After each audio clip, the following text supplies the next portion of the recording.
Buy a building, an apartment, a home, you must get title insurance. What we're saying is, yes, you legally can now own this property. Attorney, what is your role in the deal? So my role as an attorney is to ensure that contracts of sale are drafted correctly. Still, yes. Style. And the cost of that, I mean, it's about $400 million. Hi, ladies. It's so good to have you two here. Now, you know, I kind of know you ladies behind the scenes. So can you ladies please introduce yourself to our guests at emergenotaryagency YouTube channel? Sure. My name is Margaret Farid. I'm a real estate attorney and partner of Roy Farid.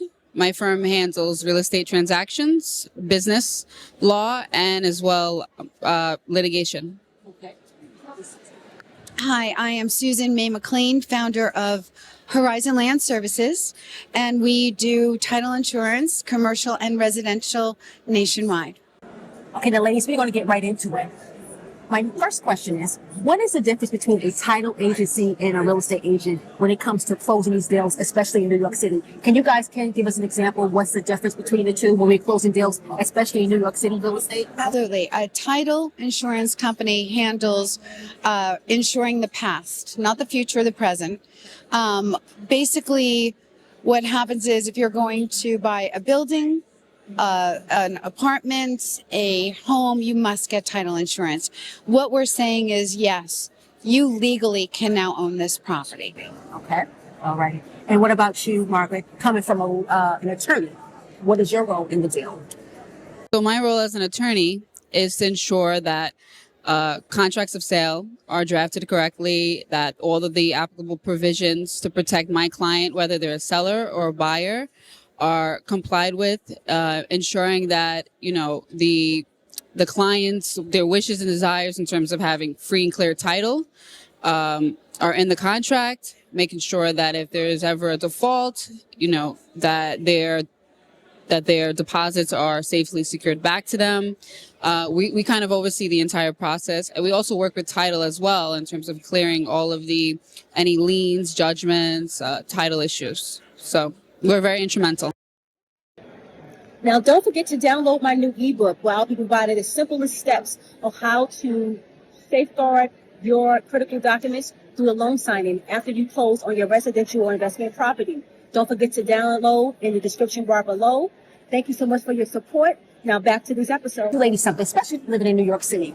Have you guys ever came across anything dealing with a home buyer or seller? Any major disputes when you're almost there to closing a deal? Have you had any type of issues in the past, maybe 2 to 5 years, where it was a major issue closing any type of New York City real estate transaction? Anything you guys can recollect that has come across your table?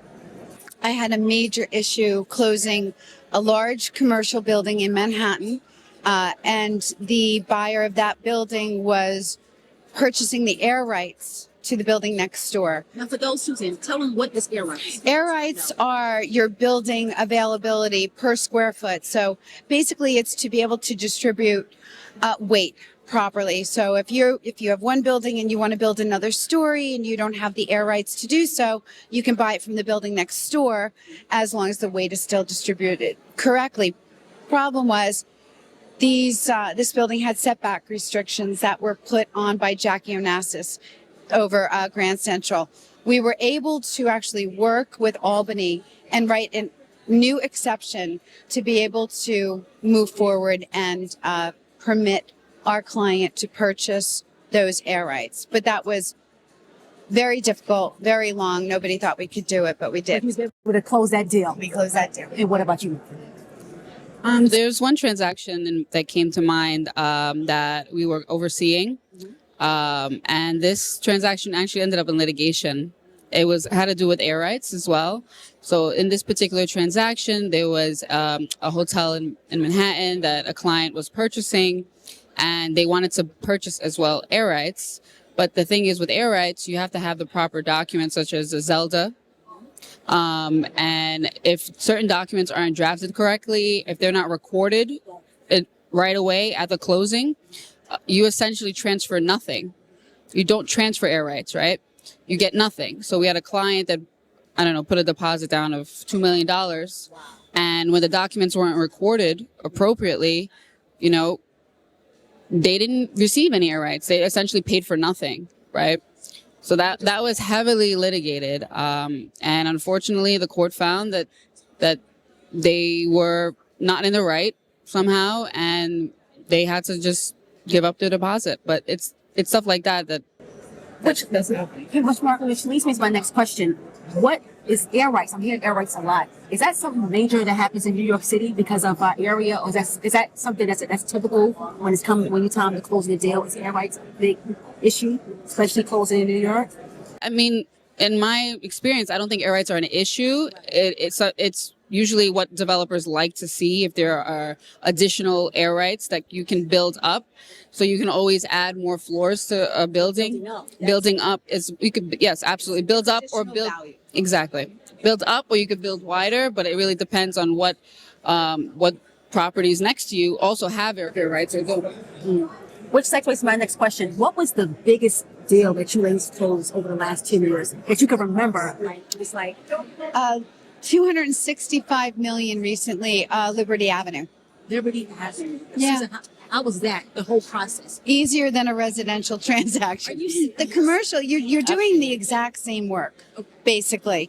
It's just for much larger values. You know, it's and what's great about commercial is when you're dealing with residential, you're pretty much stuck in a box. It's pretty cookie cutter. Right. But when you're dealing with commercial, it's very important to a lot of people that this thing closes, so everyone gets to think out of the box, and it's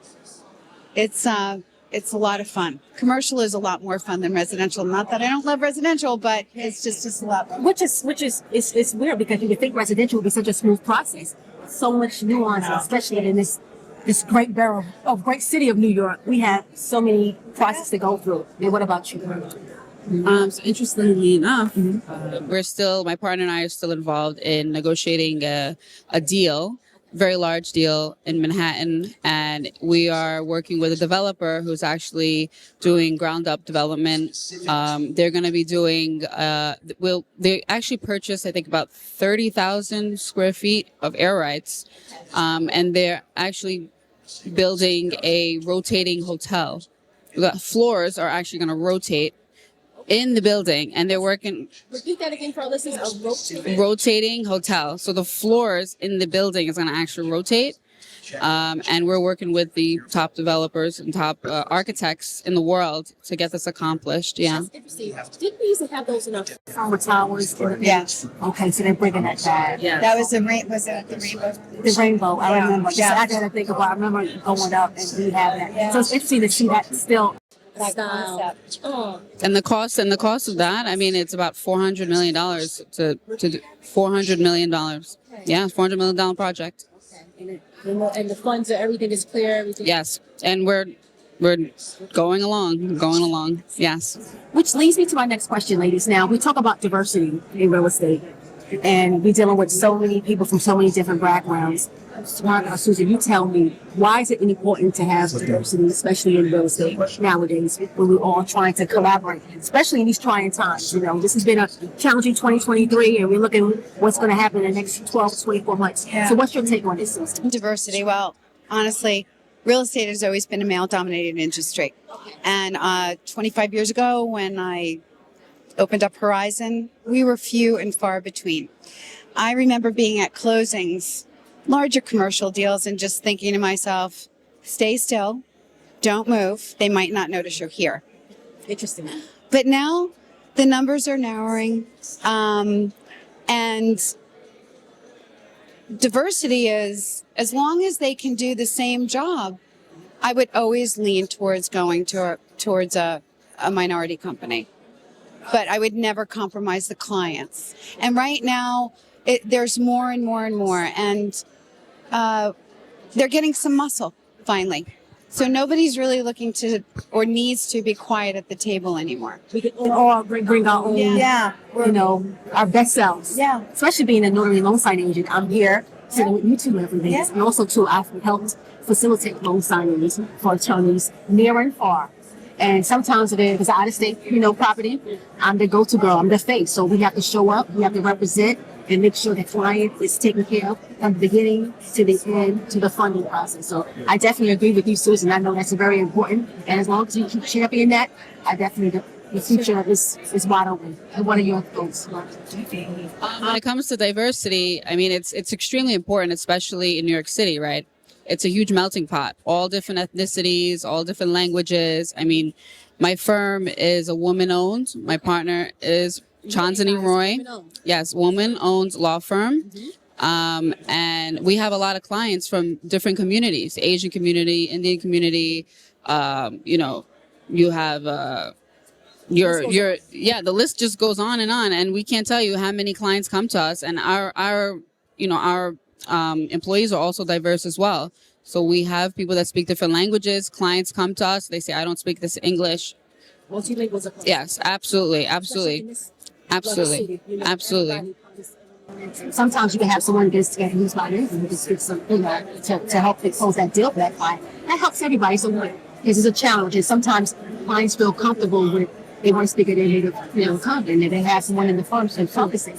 Clients definitely do feel comfortable when they're speaking to somebody else that knows their language. That means they want to invite all their friends to this law firm. They want to do all their transactions with us. It's just that they feel comfortable, and that's important for us. Just grow. Now, ladies, tell my audience and your viewers, where can they follow you if they want to come and stop by, maybe close a deal with you or come talk to you about, what you do here in New York City? Absolutely. So my law firm is Roy Farid. We're located at 206 Jericho Turnpike, second floor in Floral Park, New York. Our phone number is 718-971-1909. And our website is royfarid.com. Any socials? Instagram? We do have it. We do have an Instagram, but I will share that with you later on, and we'll get there. Okay. And you guys can find all these ladies' information in our description, in the description bar, and you can find out and reach out to them and, definitely communicate with them. And you. Great. It's Horizon Land Services, and the telephone number for the company is 212-921-4141, and we're located at 39 West 38th Street. And Susan, are you on any socials right now? Not too many, but my cell number is just about everywhere on the internet, so you can call me 7 days a week. Great. Okay. Ladies, thank you so much for stopping by. I really appreciate it. Here you go. Thank you. Thank you.